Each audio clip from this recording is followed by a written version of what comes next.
Hi everybody, welcome back to Mando Lessons. My name's Baron Collins Hill. This week's lesson I'm calling Triplet Boot Camp because we're going to take those pesky little ornaments that you hear a lot in Irish music. We're going to take a tune and we're going to play those triplets a lot in a lot of different ways, and by the end of it you're going to have those much more under control. The tune we're going to use for this exercise is the Jig of Slurs. You can learn it on my website if you haven't already, mandolessons.com. I've got hundreds of lessons up here on YouTube and on my website. They're all free, so I definitely recommend learning the Jig of Slurs before you jump into this lesson. But if you don't know it, you can also get a lot out of this. I put out new lessons every single week on YouTube and my website, so subscribe if you haven't already. All my lessons are always free, but there are a couple ways to donate, which is greatly appreciated. There's links in the description to PayPal links. I have a Patreon page where you get access to lessons early, patron-only live streams, things like that. I've got a Venmo, I've got merch, you name it, it's all in the description. Not required, but greatly appreciated. But now let's jump into the lesson. So, as I said, we're using the tune The Jig of Slurs. It's a 4-part tune. The first 2 parts are in D, the second 2 parts are in G, and if you haven't learned it already, it's great to get it under your fingers a little bit because we're going to immediately jump into adding triplets all over it. So here we go. Alright, so jumping into this lesson, you're going to need to know 3 things. You're going to need to know the tune, The Jig of Slurs, available on my website. You're going to need to have a general idea about how to create a good sounding triplet, and the sort of triplet that I end up using a lot in my own playing, and that is to kind of have a somewhat muted triplet. So with the 3 notes of the triplet, you're muting 2 of those 3 notes just by not pushing the string down all the way. I'm using the 5th fret on the A string as an example. So it's mute, mute, note, and it gives it a nice snappy quality when you get that up to speed. And the third thing you need to think about is pick direction. There's ultimately no right answer to this. Some people do down, up, down. Some people do up, down, up. I tend towards up, down, up, but also will use down, up, down occasionally. For all things triplets, check out my website. I've got some lessons in the technique and fundamentals section about how to really get the triplet sound dialed in so you can start working with it. And then you're going to put it into practice a lot in the tune Jig of Slurs that I'm about to jump into. I think the best way to practice a singular technique like adding these triplet ornamentations that you hear a lot in Irish music is to really use them as much as possible. So what we're going to do is we're going to fill up this tune with as many triplets as we can. It's when in doubt, play a triplet. So there's going to be places that it feels awkward. There's going to be places that it feels really natural. The idea at this point is to really just throw them everywhere you can and see what sticks. Jumping into the tune, the first part without triplets sounds like this.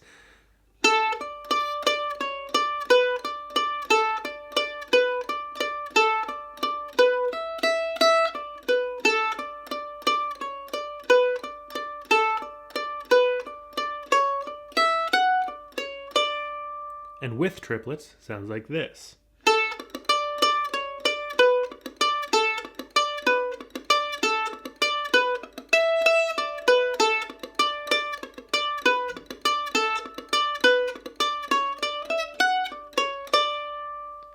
And there's even more places you could throw triplets in. That's just sort of what came naturally to me. It's really natural, I think, to sort of always have a triplet on that long D on the A string.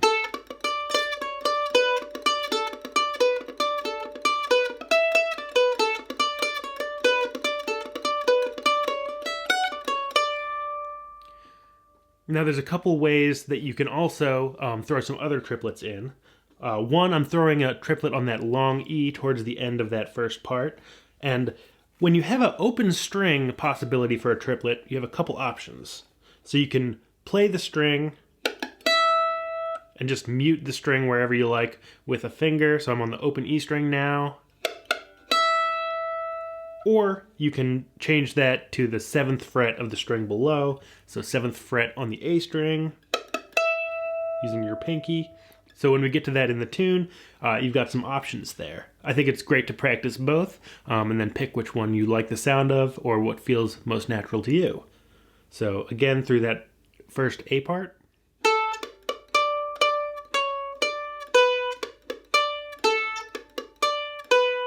Here it comes. Right there. Or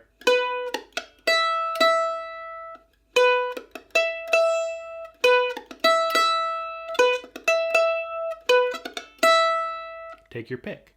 One more time through the A part, and then we'll move on to the B.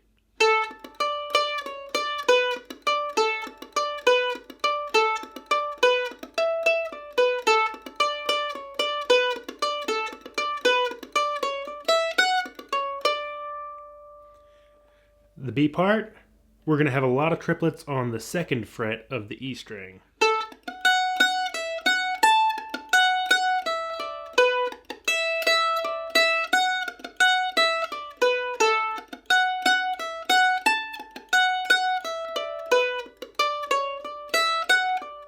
Again.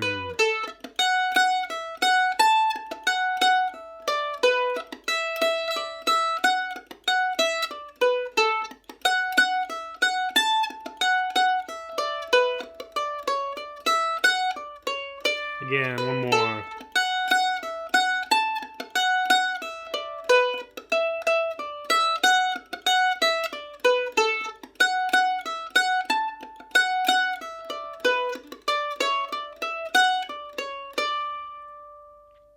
Hopefully you found some nice triplets in there. Again, that second fret on the E string is a great spot to throw a bunch of triplets. Let's move on to the third part. We've now moved to the key of G.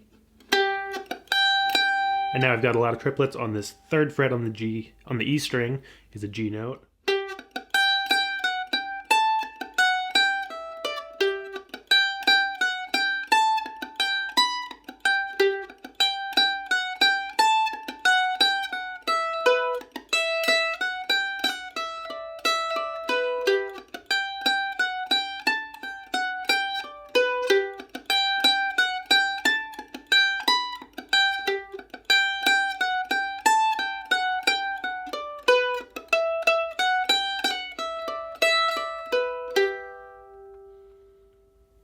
Alright, and moving on to the fourth part, we have lots of opportunities for triplets on lots of different notes. I think you'll just pick it up as we go along.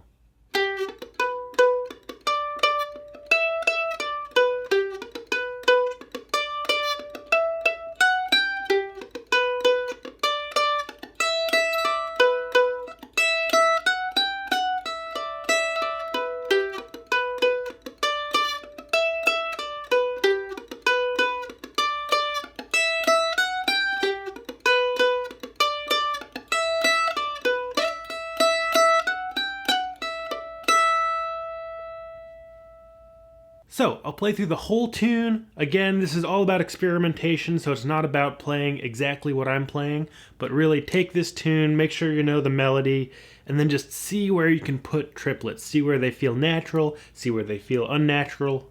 Find out where it's kind of hard to create a good sounding triplet and see if you can find workarounds.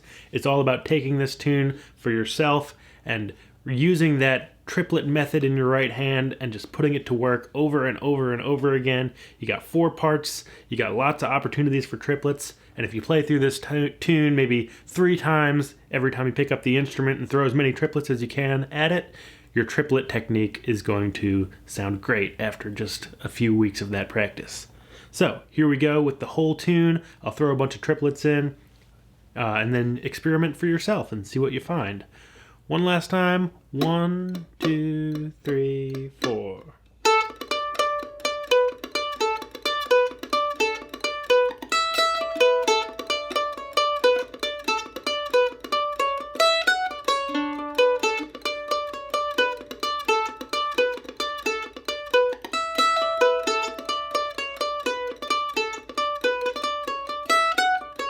B.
right, there you go. That's how I really learned to dial my triplets in, was using that exact tune, Jig of Slurs. Like I've said a million times now, it's got a million different spots to throw triplets, and by the time you've played through the tune a couple times, you're going to really have worked that triplet muscle and figured out a great technique for getting a good sounding triplet and knowing a little better where to put them. Take this tune, experiment with it, see what you can get out of it, and I think your triplets will prosper. That's all for now. Once again, subscribe if you haven't already. Links in the description to different ways to support the channel. Really appreciate it, and I hope you have a great day, and I'll see you again soon. Bye-bye.